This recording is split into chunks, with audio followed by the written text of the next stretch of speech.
وارث بھائی، رمضان چل رہا ہے جیسا کہ آپ کو پتہ ہے ماشاءاللہ، یہ خیر و برکت کا مہینہ ہے، بھلائی کا، نیکیوں کا مہینہ ہے۔ میں پوچھنا یہ چاہ رہا تھا کہ اس میں کون سے ایسے کام ہیں جن کو ہمیں اپنی لسٹ میں ٹاپ پہ رکھنا چاہیے، جن پہ بہت فوکس کرنا چاہیے، وہ کون سے کام ہیں؟ جی سلمان، جہاں پر رمضان اللہ سبحانہ تعالیٰ کی رضا، اس کی خوشنودی حاصل کرنے کا مہینہ ہے، اجر و ثواب کمانے کا مہینہ ہے، صدقہ خیرات کرنے کا مہینہ ہے، بخشش کا مہینہ ہے، وہیں پر یہ اللہ سبحانہ تعالیٰ کے حضور دعاؤں کی قبولیت کا مہینہ بھی ہے۔ اللہ سبحانہ تعالیٰ ماہ رمضان میں ہر مسلمان کو 60 چیک عطا فرماتے ہیں، اور چیک بھی بلینک چیک۔ اور یعنی عام دنوں میں حدیث میں آتا ہے کہ اللہ سبحانہ تعالیٰ رات کا جو آخری پہر ہوتا ہے اس میں آسمان دنیا پہ آتے ہیں اور ندا لگاتے ہیں کہ ہے کوئی میرا بندہ کہ جو مجھ سے دعا کرے اور میں اس کی دعا کو قبول کروں، ہے کہ جو مجھ سے طلب کرے میں اسے عطا کروں، کوئی ہے کہ جو مجھ سے بخشش مانگے اور میں اسے معاف کر دوں۔ تو رمضان میں تو ظاہر ہے کہ اس کی جو ہے وہ الحمدللہ مزید اللہ سبحانہ تعالیٰ کی توفیق سے بندے کو جو ہے مواقع میسر آتے ہیں۔ ایک تو چیک آپ کے پاس سحری کے وقت ہے، اور دوسرا چیک افطار کے وقت ہے۔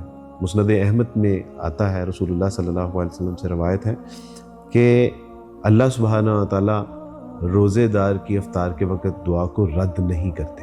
اچھا، ماشاءاللہ۔ یعنی آپ دیکھیے کہ آپ کے پاس ایک بلینک چیک ہے اور آپ نے جو مانگنا ہے اس سے مانگ لیجیے، بجائے کہ ہم دیگر مصروفیات میں یا سونے میں، آرام کرنے میں، یا کھانے پینے میں، یا کھانا بنانے میں وقت ضائع کریں۔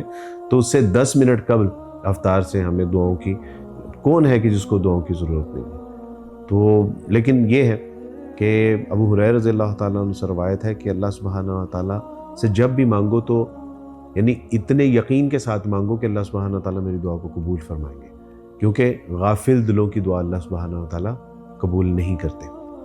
ہم بعض اوقات مانگ رہے ہوتے ہیں لیکن کنسنٹریشن نہیں ہوتی، توجہ نہیں ہوتی، بس ایک فارمیلٹی پوری کر رہے ہوتے ہیں، جبکہ ہمیں اس پورے یقین کے ساتھ دعا کرنی ہے کہ اللہ سبحانہ تعالیٰ ہماری دعا کو ضرور بضرور قبول فرمائیں گے، اور اچھا اور بڑا مانگے، اور لسٹ تیار کرے کہ اس رمضان میں مجھے اللہ سبحانہ تعالیٰ سے کیا کیا مانگنا ہے۔ یقین کا معاملہ اس درجے ہونا چاہیے کہ ایک بار ایک نابینا تھا، حرم میں اللہ سبحانہ تعالیٰ کے حضور دعا کر رہا تھا کہ اللہ سبحانہ تعالیٰ سے بینائی عطا فرما، خوب شور مچا رہا تھا، اونچی اونچی پکار رہا تھا۔ حجاج بن یوسف قریب سے گزرے اور کہا کہ میں نے تو آپ کو پچھلے سال بھی دیکھا تھا آپ دعا مانگ رہے تھے۔ تو اس نے کہا کہ ہاں حجاج، کافی سالوں سے دعا مانگ رہا ہوں، پوری نہیں ہو رہی۔ تو حجاج نے کہا کہ میں جا رہا ہوں اور واپس آنے تک اگر تیری بینائی نہ لوٹی تو میں تجھے قتل کر دوں گا۔ اس کی دعا میں اب شدت آتی ہے، اور وہ نابینا شخص کہتا ہے کہ اللہ سبحانہ تعالیٰ سے پہلے تو آپ نے میری بینائی لے لی، اب حجاج کے ذریعے میری جان بھی لے لیں گے۔ اللہ سبحانہ تعالیٰ جی مجھے نہیں پتا، میری دعا کو قبول فرمائیے اور مجھے بینائی عطا فرمائیے۔ اللہ تعالیٰ جی آپ کو تو پتہ ہے کہ حجاج کیسا شخص ہے، لہٰذا اس کے واپس آنے تک اس کو اللہ نے بینائی عطا فرما دی۔ کیوں؟ کیونکہ اب اس نے پوری کنسنٹریشن کے ساتھ دعا مانگنی شروع کی تھی۔ یہ تو واقعی خلوص دل سے دعا مانگی۔ اسی طرح ایک بچہ تھا کہ دعائے استسقاء تھی، بارش کے لیے دعا کرنے کے لیے پوری قوم میدان میں جا رہی تھی، اور ایک بچے کو دیکھا، اس نے ہاتھ میں چھتری پکڑی ہوئی تھی۔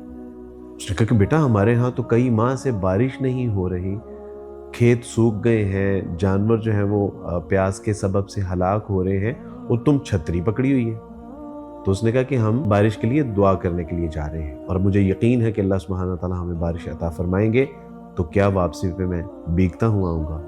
تو یعنی یہ وہ یقین ہونا چاہیے کہ اللہ سبحانہ تعالیٰ کے حضور ہماری دعائیں جو ہے قبول ہوں گی، اور یقین یہ 60 چیک اور بلینک اب کیا، کب، کہاں اور کتنا مانگنا ہے، ناؤ ڈیپینڈ آن یو۔